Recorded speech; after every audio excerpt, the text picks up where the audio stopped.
তো আচ্ছা, তোমরা তো ফার্স্ট পার্টে দেখিয়েছিলে সকালবেলা আমরা গেছিলাম দক্ষিণেশ্বরে পুজো দিতে আমাদের সেকেন্ড ম্যারেজ অ্যানিভার্সারি উপলক্ষে। রাত্রে চলে এসেছি কাস্তুরিতে, যেটা বারাসাত ডাক বাংলো মোড়ে। তো এখানে আজকে ডিনারটা কমপ্লিট করব। তো চলো ভেতরে যাই। আর ভেতরে যেয়ে তো দেখলাম কত সুন্দর একটা বাঙালি আনা ছোঁয়া রয়েছে। তোমাদের সাথে একবার মেনু কার্ডটাও শেয়ার করে দিলাম। আমরা কিন্তু মহারাজা থালি অর্ডার করেছিলাম, তবে তোমরা কিন্তু প্রচুর অপশন পাবে, অনেক রকমেরই থালি রয়েছে। তো যাই হোক, এখানে বেশ কিছুক্ষণ ওয়েট করার পর চলে এসেছে আমাদের মহারাজা থালি। অনেকগুলো পদ ছিল, যেটা বড় ভিডিওতে অবশ্যই তোমাদের সাথে ডিটেলসে শেয়ার করব।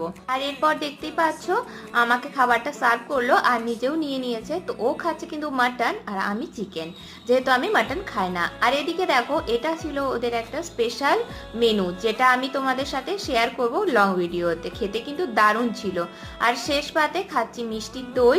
তো মিষ্টি দই, চাটনি, পাঁপড় সবকিছু খেয়ে খাওয়া দাওয়া কমপ্লিট করে চললাম বাড়ি। টাটা।